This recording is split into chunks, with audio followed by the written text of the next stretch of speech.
расман муҳорибаи рейтингӣ дар вазни нимёна байни даҳум рақами рейтинг Шавқат Раҳмонов бо рекорди 16-0 ва ҳафтум рақами рейтинг Ҷефф Нил бо рекорди 15-4 рӯзи 15 январ дар турнири UFC Fight Night. Ассалому алайкум дӯстон, хушомадем ба шабакаи мо. Дар навори имрӯза оиди тозатарин ва муҳимтарин хабарҳо аз ҷаҳони ММА гап мезанем. Лайкро зер карда 3-4 калима комментария нависен. Мо боша наворро оғоз мекунем.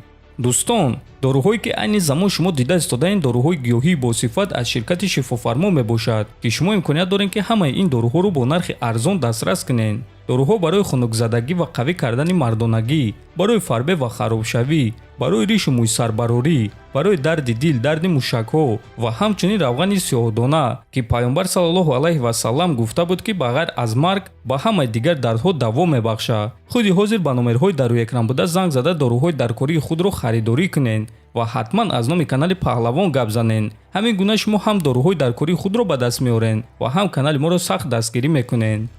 чемпиони UFC дар вазни ним сабук Александр Волкановский рақиби дар пеш истодаи худ Ислам Махачевро масхара кард.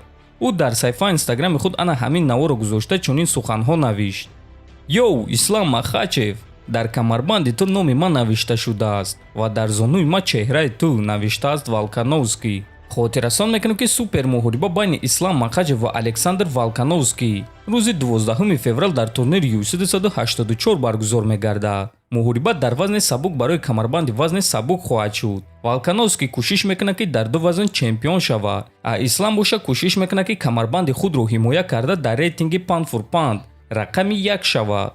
бояд гуфт ки айни замон рақами 1 панд фур панд яъне беҳтарин ҷангувар новобаста аз вазн Александр Волкановский аст ва агар ки Ислам Махачев ӯро шикаст диҳад, пас дар ин рейтинг ҷои ӯро мегирад. дастаи Ислам Махачев ният доранд ки камарбанди худро дар вазни сабук 5-6 маротиба ҳимоя кунанд. оиди ин чиз Ҳабиб Нурмагомедов хабар дод.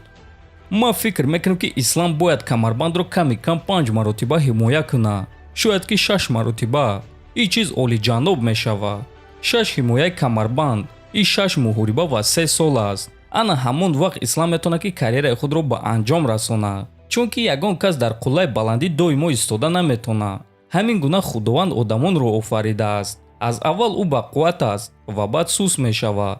аввал ӯ ҷавон аст ва баъд пир мешавад. ин чизро дониста Ислам бояд ки 6 ҳимояи камарбанд гузаронад, гуфтааст Нурмагомедов. ва дӯстон, дар ҳақиқат чӣ гуна ки дар худамон мегӯянд дар болои ҳар як зур бо дигар зур аст. барои ҳамин ягон кас доимо чемпион монда наметавонад. пайдо мешавад шахсе ки чемпионро шикаст дода ҷои ӯро мегирад. ва вазни сабуки UFC яке аз вазнҳои машҳур ва серконкурент аст, ки аз ҳама зиёд дар ин вазн камарбандро 3 маротиба ҳимоя кардаанд. ва агар ки Ислам Махачев аз 3 маротиба зиёд камарбанди худро ҳимоя карда тавонад, пас ӯ дар вазни сабук дар ҳимояи камарбанд рекорди нав мегузорад. варзигари тоҷик чемпиони ташкилоти LFA Муин Тоҷик Ғафуров дар соли оянда нақшаҳои калон дорад ва ӯ ба мухлисони худ ваъда медиҳад ки муҳорибаҳои дурахшон нишон дода парчами Тоҷикистонро баланд мебардорад. ассалому алайкум дӯстони гиромӣ, иншааллоҳ дар соли нав мо муҳорибаҳои дурахшон нишон медиҳем ва парчами худро баланд мебардорем, навиштааст Ғафуров. ва дигар варзигари машҳури тоҷик Нурулло Алиев ин суханҳои муинро дастгирӣ карда дар комментария ӯ смайлики шер гузошт.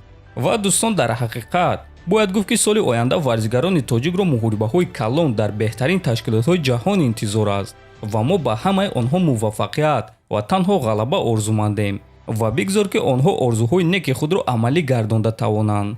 аммо бошад дар ҳама ҳолат онҳоро дастгирӣ мекунем. ҳатман дар канали мо обуна шавед дӯстон, фикр ақидаотонро нависен. то боздид хонободу сарбаланд бошед.